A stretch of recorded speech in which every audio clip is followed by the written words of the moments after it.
What's good, YouTube? It's your boy, Blue Blood Sports TV, back at y'all with another one. So, we see that former Olympic bronze medalist, former WBC American Heavyweight World Champion, superstar boxer, Deontay the Bronze Bomber Wilder, he was doing an interview, and a lot of questions was raised, obviously, in the second fight with undefeated two-time heavyweight world champion, British superstar boxer, Tyson Fury. Tyson the Gypsy King Fury. We know that the right glove in that fight, it looked deflated. Clear as day, it looks deflated. It looks like there's little to no padding in the knuckle area in the glove. Okay, Deontay Wilder, he suffered injuries on the left side of his face. That is on the left side of his head. That is where most of the contact is going to be made when you're dealing with the right hand. Okay. With that said,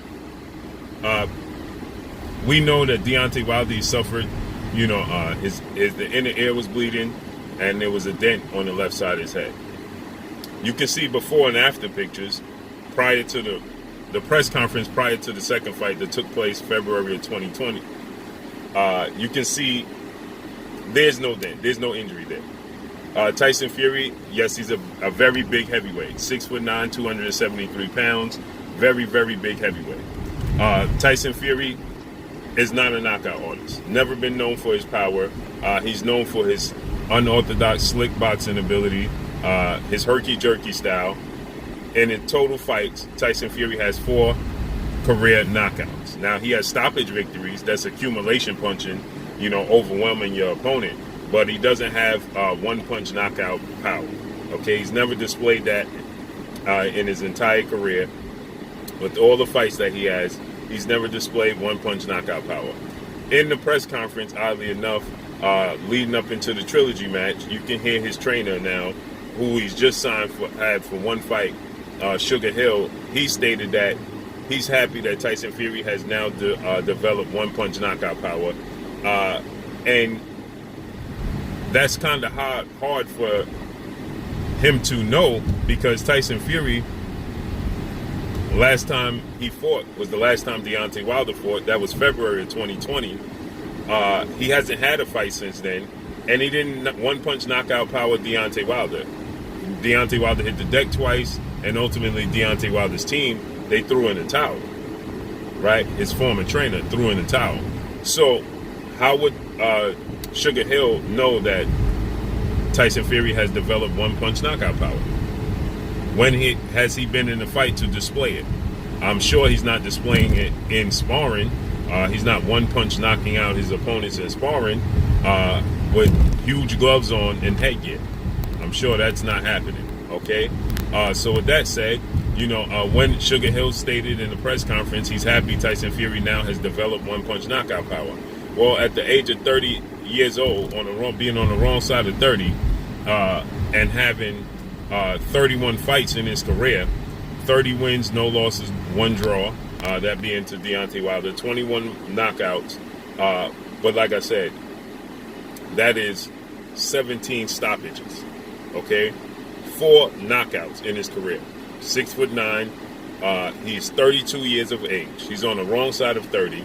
6'9" with an 85-inch arm reach, okay? He'll be facing Deontay Wilder in the Trilogy July 24th. So with that said, he's never displayed knockout power, okay? So now we see Deontay Wilder suffered an injury. He was dropped twice in the fight. Ultimately, his trainer, his former trainer now, Mark Breland, threw in the towel in the 7th round. Accumulation. He's never been a one-punch knockout artist. That's accumulation. That's not displaying one-punch knockout. Deontay Wilder displays one-punch knockout power against Luis Ortiz twice, against Arthur Spilka, against Dominic Brazil. That's one-punch knockout power. That's not what Tyson Fury possesses. He overwhelms his opponents with his activity, his herky-jerky style, and his size. So with that said, the injuries Deontay Wilder suffered were abnormal, okay? Deontay Wilder, he let it be known that, there was he believes, and he has information that there was an object and possibly, allegedly, in Tyson Fury's glove. You can clearly see in the photos of Tyson Fury that, you know, the gloves looks simply deflated. It looks flat, okay? It doesn't look normal, okay? That's the right glove. The left glove doesn't look like the right glove, okay? So in the interview, we see a lot of people, they were saying and questioning, where's the injury, where's the proof, okay? Well, the proof is here. You look at the press conference leading up into the second fight, and you look at the left side of Deontay Wilder's head, and there's no dent. There's no injury, okay? You look at Deontay Wilder before the bell rings, as they are standing and getting the instructions from the referee. There's no dent. But now you see Deontay Wilder in interviews and after the fight, well, there's a dent.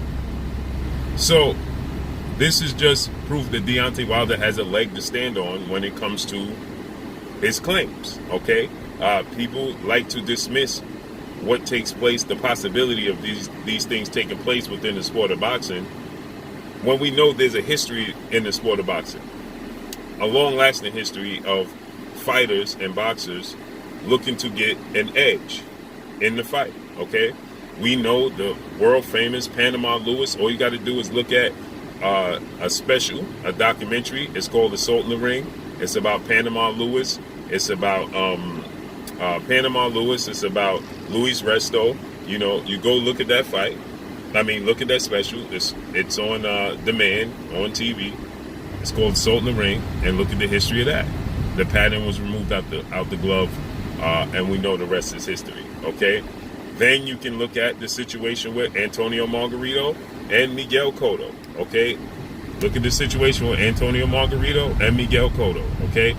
Miguel Cotto in this fight was undefeated going into that fight. Was a superstar in the sport of boxing, was top 5 pound for pound best fighters in the world. And guess what? He lost to Antonio Margarito. The first half of the fight, Miguel Cotto dominated the first half of the fight. Clearly. Second half of the fight, Antonio Margarito, he started to come on, as he always does in, you know, most of his fights. Not the greatest boxer, doesn't have the best defense in the world. You know, he's a pressure fighter, come forward fighter, okay? And so, after the fight, you know, Miguel Cotto, he suffered some injuries in that fight that was, you know, very alarming. He ended up taking a knee and, you know, quitting, essentially. And Miguel Cotto, he stated that something wasn't right. He felt like there was something in the gloves of Antonio Margarito. He pointed to the hand wraps. There was pink stuff and looked like blood on the hand wraps. And Miguel Cotto was saying, this is alarming, this is questionable, and we need to investigate. And everybody told Miguel Cotto that he was just being a diva and that he was being a sore loser and just accept his loss and move on with the rematch. That fight changed Miguel Cotto's career forever. Miguel Cotto, after that fight, was never the same. Okay? He simply was never the same fighter after that. Now, he did rematch Antonio Margarito, and he got the victory over Antonio Margarito, stoppage victory, but he was never the same after that fight. That changed his career forever, okay? And everybody said that Miguel Cotto was just simply being a diva. But ironically enough, in the immediate rematch, in the immediate fight following that Miguel Cotto fight, Antonio Margarito, he fought Shane Mosley, and Shane Mosley, well-renowned trainer, legendary, iconic, late great trainer, brother Nazeem Richardson, he did the inspection going into the fight, and he saw and caught Antonio Margarito using plaster in his hand wraps.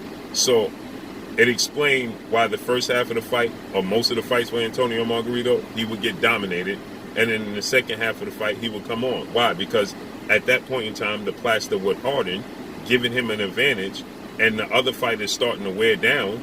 And now in the second half of the fight, he take a great punch. So now in the second half of the fight, you can see Margarito coming on, because he's a pressure fighter. Okay? And no wonder. The plaster started to harden.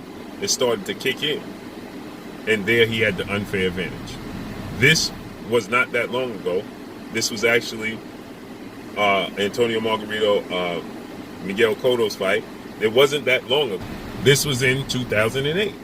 Okay? And most recently, we have a situation, right, where, you know, O'Shaquie Foster was going into a fight, okay? And his opponent, brand new gloves, okay? brand new gloves. His opponent attempted to use some gloves that had no padding in the knuckle area, okay? And these were a brand new pair of gloves. And then the boxing commission didn't catch it. You know, this was his last fight with Miguel Roman. This took place November of 2020, okay? Miguel Roman attempted to use, again, November of 2020, okay? Not that long ago, months ago.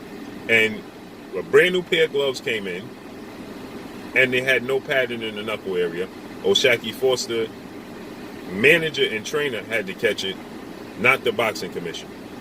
It wasn't the boxing commission, it was his manager and trainer. So we leave it up to the managers and the trainers to be able to catch what's actually taking place with these gloves. The boxing commission is approving of these gloves. So with that said, you know, now fast forward, Deontay Wilder's doing an interview with, shout out to my brother Fred, Barbershop Conversations, and you can clearly see when he turns to his right, you can clearly see the dent and the imprint that was left. Clear as day, as you can see in the thumbnail. Clear as day, you can see it. So this lets you know that you can see the glove, the right glove had little to no padding in the knuckle area, and you can see the dent on Deontay Wilder still there to today, and that fight took place over a year ago. So, Trilogy is set. Let's see what the end result is. July 24th, be there. Las Vegas, Nevada, T-Mobile Arena. That's all I got for y'all, man. Make sure you hit the like button. Drop a comment in the comment section. Let me know what y'all think. Y'all already know what it is. It's your boy Blue Blood Sports TV. Hit, like, comment, and subscribe. If you haven't subscribed, hit the subscribe button, hit the like button, hit the bell icon to get all the new notifications. Follow me on Instagram at Blue Blood Sports TV, all one word. Y'all already know what it is. Shout out to the entire LDBC. Shout out to New Media. Shout out to Black Media Row. Make sure you like and share these videos. That's all I got for y'all. Peace. Oh, it is your boy Jaden Kiss. Make sure you check out Blue Blood Sports TV. It's going down.